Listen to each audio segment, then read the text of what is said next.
Prosecution টিমের বাকি অংশ রিসাফল হবে কিনা সেটা আসলে সরকার সিদ্ধান্ত নেবেন, বা নতুন প্রসিকিউটর আসার পরে তারা যদি মনে করেন যে এখানে তাদের চেঞ্জ দরকার, নেক্সট তারা সেই অনুযায়ী অ্যাকর্ডিংলি ব্যবস্থা গ্রহণ করবেন। এই মুহূর্তে সেটা আমার জানা নেই। প্রসিকিউটর সুলতান মাহমুদ উনি স্পষ্টভাবে একটি অভিযোগ এনেছেন তামিম সাহেবকে উদ্ধৃত করে যে ওনার রুমে এসআই আব্দুলের ওয়াইফ ভারী একটা ব্যাগ নিয়ে এসেছে, সেটা আপনাকে এই ধরনের ব্যক্তিগত অভিযোগ না, এটা আমার জানা নেই।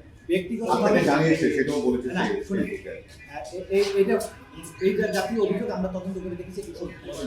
ব্যক্তিগত হিংসা চরিতার্থ করার জন্য কিন্তু এই ধরনের কথা বলা এটা খুবই দুর্ভাগ্যজনক। কারণ এইখানে ট্রাইব্যুনালের বিচার প্রক্রিয়াতে যা কিছু হয়েছে ট্রান্সপারেন্ট, এবং সেটা আদালতের মাধ্যমে কিন্তু প্রমাণিত হয়েছে।